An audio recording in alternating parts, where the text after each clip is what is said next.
Embaixador Japão, Kimura Tetsuya, halak ao encontro do chefe de Estado-Geral Musolta, onde colhia com a relação bilateral entre Japão e Timor-Leste.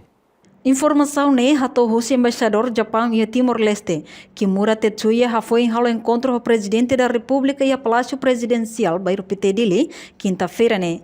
Kimura Tetsuya informa e encontro ne relata a presidente da República quando o assunto relação bilateral no mostrou agradecimento ao chefe de Estado, também hato ona solidariedade e no simpatia ba vítima Rainak Doko e a Japão.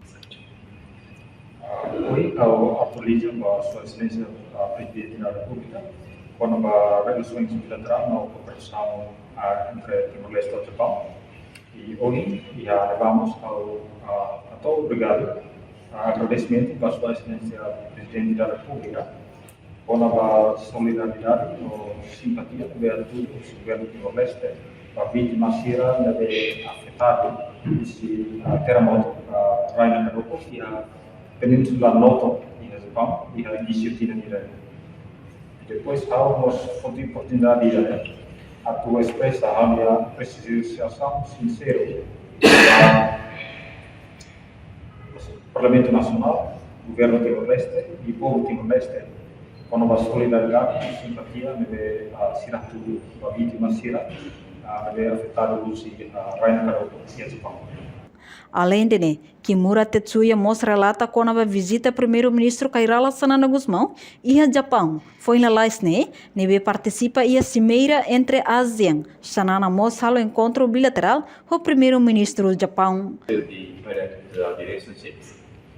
And I agree on the visit of His Excellency Prime Minister in Japan in December, and the Prime Minister attended the Japan-ASEAN Special Summit and had a bilateral discussion with our Prime Minister. And after the bilateral meeting, they issued the joint press statement to elevate the relationship to comprehensive partnership. Por a visita Sua Excelência Primeiro-Ministro, a Sra. Kairala Sanana Gusmão ao Japão, ela participa e a cimeira especial entre a ASEAN e a Japão. E depois sobre o encontro bilateral entre o primeiro-ministro que acontece em final de dezembro de Nakoto. E depois a cimeira a Sira Saite, a Saite, declaração conjunta quando leva relações no parceria e na compreensivo de tal. And in the project include also the trainings of Timorese officials, both in Timor-Leste and the South country. Reportagem Febriana dos Santos, Televisão Timor-Post.